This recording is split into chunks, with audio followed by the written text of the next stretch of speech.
Well, Doodletones gone right now. Nine doesn't want to do it. Solar says the community. Jonie hasn't made one in years. Ephraim doesn't want to do it either. So I might as well take up the helm, even if the list is split in half in my case. For those unfamiliar, this is Beery, or Eric, and welcome to my top 5 worst commentaries of 2024. Well, with how many people in the SEC having either left or been kicked out for one reason or another, the dirt of commentaries this year that doesn't come from the Go commentators, and the generally dour atmosphere of the SEC, this year has felt relatively empty in terms of actual commentaries. And that's one of the main reason why this is only top 5. Most lifestyle commentaries being bad in the same way, I had enough down to this. Also, unless I want to have more mainly commentaries on the list, which obviously won't fit here. Anyway, let's get started, shall we?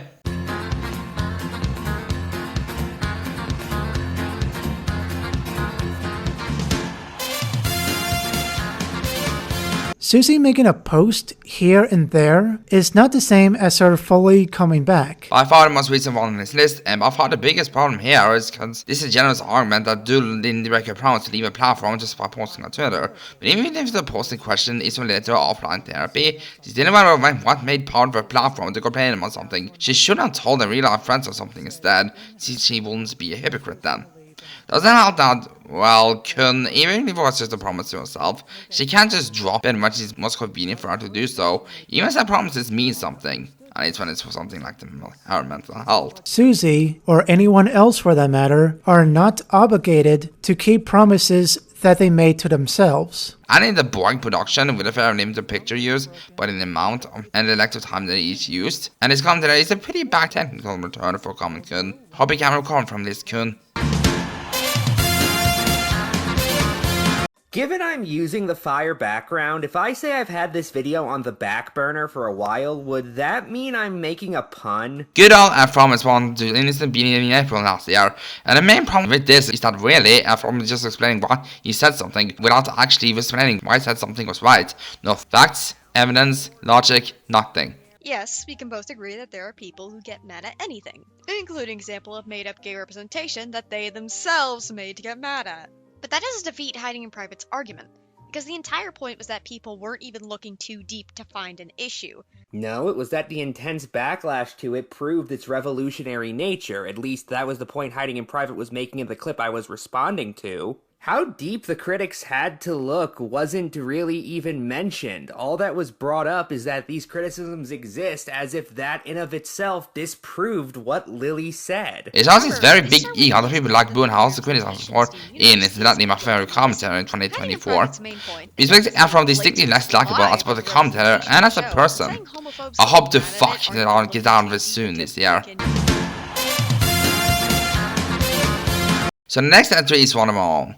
Yes, the type of thing Doodle will do sometimes. The SEC is affected by social law as much as everything else, but the community in general seems to not think much about the problems with the average commentator they go after, as shown by their own commentators on them. As these Doodle is no longer around, my example would be the second best example, Blazing La Vesta. My video on Blazing La Vesta and Braden was a condescending, many times nonsensical, badly written and produced monstrosity, even me calling him Vesta in idiots multiple times, and begging on about how he is one. Especially since it makes you look very egotistical, as it pumps you up as a mighty force, even when it's just a moron, as we'll see later. Second, immediate self-contradiction. Another common SEC problem, in this case you, Vesta, deciding to adjust and lacking a direction right after, making you look even stupider than before. And that's like this video was shit, and you're a typical SEC idiot. Many points with bad logic on one point or another. You can check all your scripts to avoid being instructed on what other podcasts it is. Which will only apply for the non-Japanese versions of the console, since the NES part came from the American version of the Famicom in the first place. Second, how exactly would you know that if you don't know the full information about this? Super on network! This will allow me now to summon 4 of my boss monsters. Good game. It never said nor to be inferred to, so don't bother with that. Like when I'm racing in just as many, places with bad grammar and editing so inept and that a lot of times the videos randomly cuts to me. And a long-time commentator called the commentator decided. Am I the only one that feels that Countdown style does out of place in the commentary? This score is pretty much an enhanced score. There's no drastic change from the original. First, Reddit uses Super SNES. Spawning in front of you, in between where you are and that final destination seems like a pretty... Firstly, Braden mentioned half the things Ephraim mentioned, which weakens the latter's point. Now it has about a bad audio balancing where the background music is loud enough to not be heard well at all. I got shit for bad audio bouncing as far back as in 2016, back when I was yet another artist, and it's not much better here. Not to mention that if the CCC fits Jones' law, why bother with even one example, as with here? Overall, a bad, pointless video that sadly nobody commented on. Yes, the video I made a Star Master thing out of early that year. You didn't watch it? Well, anyway, fortunately, Nicholas is even quieter and doesn't even want the indescribable than before. And that proves nothing. You can honestly tell you feel that way since you're doing a commentary. Secondly, he, of course, doesn't even download the video to his iPhone or something. Says something around that. If you want an alternative stock suggestion, which you probably need to declare don't have the equipment to do what he suggested, download it to a free app. Take a picture of whatever toy you want to use or for whatever commentary. Record with the iPhone microphone and edit it in another free video editing app. Since iMovie's not very good for that, especially not for on a phone. Finally, it's barely anything more than the same cliche social commentaries currently use.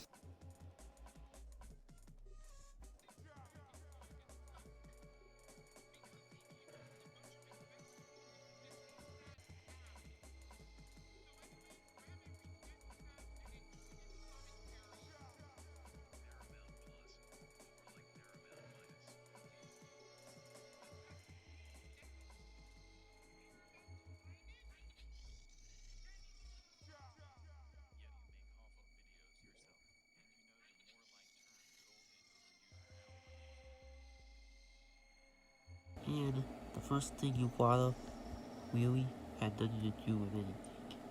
Just you state your opinion on this video. What commentary? This one? You just repeated the same thing.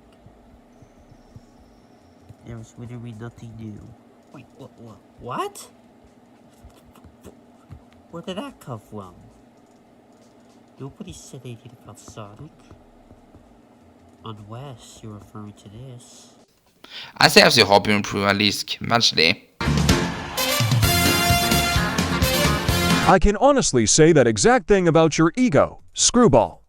Oh, I mean, Russell from The only go commentary on this list, yeah, imagine doxing a little kid's full name and hometown and home state seemingly on the spot for said kid.